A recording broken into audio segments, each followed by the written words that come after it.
Hello guys, my name is Yuga. Welcome back to Genshin Compact, and today I'm going to make a video talking about the basic guide for Tartaglia, or aka Childe, and as well as his banner and his weapon banner as well. Okay, so let's talk from his banner first. So 4-star lineup for this banner is Yanfei, Ningguang, and Chongyun. This three character are the three character that I personally is not really super hype about, because at least in meta wise they don't provide as much value compared to other good 4-star in the game, and I will explain why. So Yanfei is a 4-star pyro main DPS, and the reason why you wouldn't draw for her is because, or summon for her, is because you already have Shanling in the game and she is free. Talking about Ningguang is not a bad character as well, but the problem with Ningguang is that she is Geo Element, and so Geo Element is generally not as good compared to any Pyro, Hydro, or even Cryo characters. So that's another reason why I wouldn't draw for Ningguang. But before that, really strange I want to talk about, which is the upcoming 2.3. They're going to be running Goro and Ito, which both of them are Geo character that might be potentially good to pair up with Ningguang. And you know, releasing two Geo character, which is quite rare, means that there's something probably MiHoYo gonna prepare something like a new domain, artifact domain, or something like that. I'm not sure, but I wouldn't bet on this to just solely summoning for Ningguang anyway. Last but not least, we have Chongyun, and Chongyun is one of the original character in the national team, or the kind of like the basic of what national team is. But Chongyun right now is replaced with basically a Nemo VV character, so there's not a lot of chance that he actually fits into any of the meta team comp unless some certain niche team comp that requires Chongyun. So if you have the banner at guarantee, which is what I had, I'll honestly go for Tartaglia if you meet the requirement below, which is assuming that you need a second Hydro applicator or enabler because you want to run Xingqiu on your second Pyro team or even Freeze team, as well maybe if you want to run Mona on your Freeze team such as Morgana. Childe is going to provide a decent amount of value over that because it frees up the slot for the national team or international team that we're going to be talking about. Let's talk about the weapon banner. The weapon banner has the few 4-stars that are quite good, and there's a really bad one called Eye of Perception. Let's start off with Aquomaru, Rust, Favonius Lance, and Favonius Sword. Aquomaru and Rust are really good 4-star if you're going to summon for those.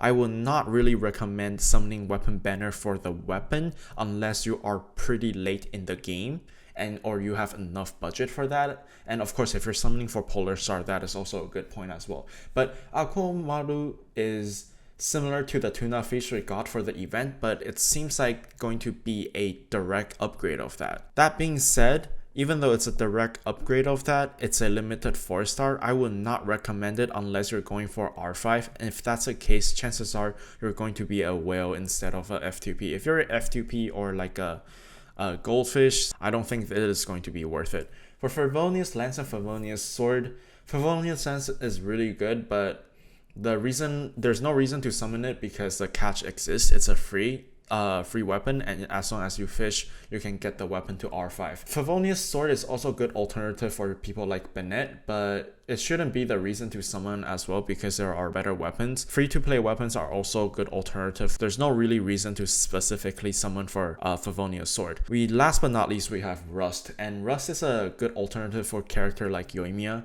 or in this case Childe as well. But again, I don't think you should summon 4-star on the weapon banner unless you're getting Polar Star. Now going to the 5-star weapon, we have Polar Star and Memory of Dust.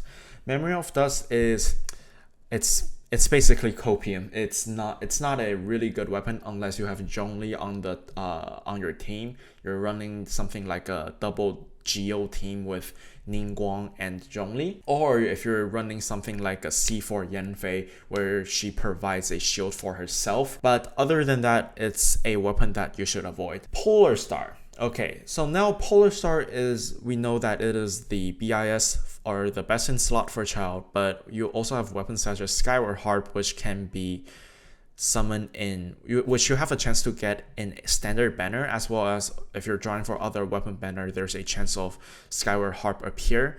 And during Yoimiya banner, it also had Thundering Pulse, which is a really good weapon. You were looking at like a really small increase if you're going for Polar Star, or unless you need Yoimiya doing Thundering Pulse on other team, I don't see a reason to summon for Polar Star as well. And there's also one thing I want to add is that Childe actually does not need like god tier weapon to make him viable or to make him good. He is actually quite F2P friendly, which I'll talk about, and that is the main reason I kind of make this video, is because even with like quite like I don't have actual set artifacts, I just have the correct mini stats, and he basically does his job done. Okay, so let's start to talk about Childe's kit. Before that, I want to talk about a disclaimer is that I don't have Childe fully built, like I said in like few seconds ago. I want to just show that really quick. I have a level 80 Polar Star, and I have my constellation, but talents at 166. This is alright, I guess, but I'm at constellation 0, which is fine as well, but it's my artifacts are quite bad. I don't have a onset like Heart of Depth 4 piece, or like Heart of Depth +2 no bleed, something like that. My current artifacts are just dependent on good substat, and as well as like correct main stat. So that is what I'm building upon with. I am going to be farming for his artifact, but at this current moment of this video recording, I do not have an actual set for Childe. That being said, let's start with Childe's kit. So Childe's kit mainly focus on his E and his burst. So his normal attack is not as important. That's why to level up, you just need to really level up his E and his burst as the main priority. You can level up his normal attack later, as I believe Riptide, Flash, and Burst, all these are dependent. These are all dependent on his normal attack, but these are not the main source of damage, so I will not be too worried about if I have it at lower level. Personally, if you wanted to go for level 8 on both E and Burst, you can definitely make his normal attack to level 4 to level 6 if you want to. Since we're going to be building his kit around his Burst and his E, the reason is because his E apply a ton of hydro damage onto the enemy. This is why he's known as Enabler. So a Enabler is basically apply a ton of hydro, but then he doesn't do that much damage compared to the actual main DPS. So we call him an Enabler because he has to be staying on field applying hydro while enable a character such as a off-field character such as Shenling or Beidou in order to proc the reactions. His E is known to be clunky, but it is only true when you don't know how to rotate him properly. So it is suggested that you just use his E for around 9 to 10 seconds. This requires a bit of practicing, including me right now, because a lot of the times you're just like, yeah, I'm just going to do one more second, and you end up having around 20 seconds CD, which is going to interrupt your rotation in general. But in teams such as International, it is a really good fit for him because all the members, Shenling, Bennett, and a VV character such as Sucrose, they all require some time to cast their skills or their burst. So by the time you switch to Childe, chances are around 15 to 20 seconds, his E is going to be off the cooldown anyways. During his melee stint, if you hit the target with critical damage, he applies Riptide status onto the enemy, and which is his passive. This one basically allow you to do a lot of AoE, and it's really satisfying. And this is why I personally will want to build Tartaglia a bit more on the crit rate side compared to just fully built on crit damage, like 50% crit rate and then like 200% crit damage. I'll kind of balance that into more like a 70-150 or a 70-140, depends on how far you farm your artifacts. Okay, let's talk about his burst. His burst is one of the high scaling burst I believe in the game, and there are two types of bursts. There's a range one where when he's using his bow, and there's a melee one when you're using his E, like if you press his E. And his melee, I would just call it melee stance. His melee stance has a higher scaling, 650 at level 6 compared to 530 in range form. This, even though there is a difference, I would suggest range burst to be the one you use most often, especially I usually do it in the start of the fight. Is that because his range actually has an energy return of 20, which means that instead of 60, you now have a 40 energy cost of burst in range. This makes him to have an easier rotation compared to using melee. Melee burst is usually used when you're going to do a speed run where you know that his melee is going to kill the enemy immediately. That being said, if you have a well-built Childe, a melee burst can do a lot of damage, and a lot of times you can see a lot of videos that doing like 500k to even like 1,000,000. That is because they have their Childe fully built and they kind of setting up a lot of buff on him. Let's talk about the artifact set. So the artifact set that right now I'm running, I have Gladiator Finale, which is, you know, good, but I have Emblem only because both of them have really good main stat, like I said. For the artifact set, you generally want to focus on artifact called Heart of Depth, which gives out hydro damage bonus, as well as I believe normal and charged attack damage bonus if you use his elemental skill.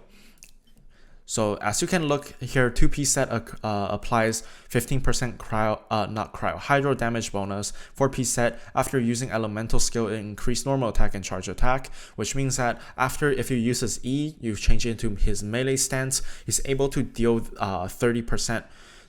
He's going to have an increase of 30% damage for 15 seconds. And since you're going to use him for around 9 to 10 seconds, 15 seconds is well more than enough for the whole duration. Other options such as 2-piece Heart of Death plus 2-piece Gladiator or any 18% attack bonus piece are viable. You can also use Noblesse Oblige for that elemental burst damage bonus, but I would basically try to go for the 4-piece. Even though there is not much DPS increase, it just feels better because he's going to be mainly doing the normal attack and charge attack on field anyways. Other option, of course, you can be like me where you just slap him with correct main stat and good enough substats, and I'll demonstrate and kind of do a showcase later in the video, and to kind of prove that you can actually do a lot of damage even though you don't have him built correctly, right? Like as in right now. And of course, this is not to discourage you to be like, yo, you don't need 4-piece Heart of Death, but this is a showcase of where that he will be viable in this kind of situation if you don't have the actual artifact set for him. Okay, so let's talk about how to play Childe. To play Childe, one of the most important team is, as I mentioned time and time again, it's an international team where it consists of Childe, Shenling, Sucrose, and Bennett. Sucrose is kind of like a substitution for Kazuha, but a lot of the time people kind of underrate Sucrose a little bit. Sucrose does have a really high potential even if you don't have Kazuha, so don't worry if you don't have Kazuha. Sucrose is totally fine, and instead of like a complete downgrade, it's more like a slightly downgrade or even side grade compared to Kazuha. This team utilizes a rotation of using Bennett to apply the buff and sometimes the heal. You use Shenling's Goba to apply pyro damage onto the enemy. You swirl with Sucrose, and later on when the enemy are all infused with pyro because of Sucrose, you use Tartaglia's range burst to do that vaporize first. You switch to melee stance, and then you do the hydro damage while Shenling is using her burst to do the reverse vaporize. Other team that we can do is something like Taser team, which is Beidou plus Fischl. Where's my Fischl? Okay, here's my Fischl. This team is also really good because this is going to be a Taser team where Tartaglia again is kind of like an enabler, while Beidou is going to be the off-field DPS as well as Fischl, where they're going to apply a ton of electro damage, so you can do like the electro charge team. Bennett here is a healer and a buffer, as well as Bennett is basically internationally, or like, I mean, really flexible to almost any team comp. Of course, if you're really confident that you don't need a heal, Sucrose here can be fine as well to throw that electro as well as hydro. For the team showcase, my team is relatively underbuilt. My Shenling is using 2 emblem with 50% crit rate and 100% crit damage. She is using R5 cash though.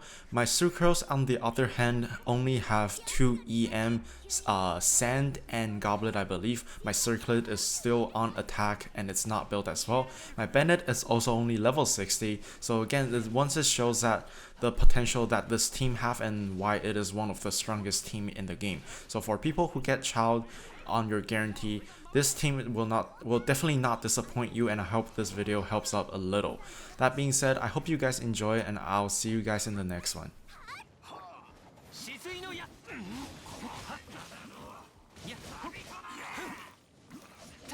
Yeah.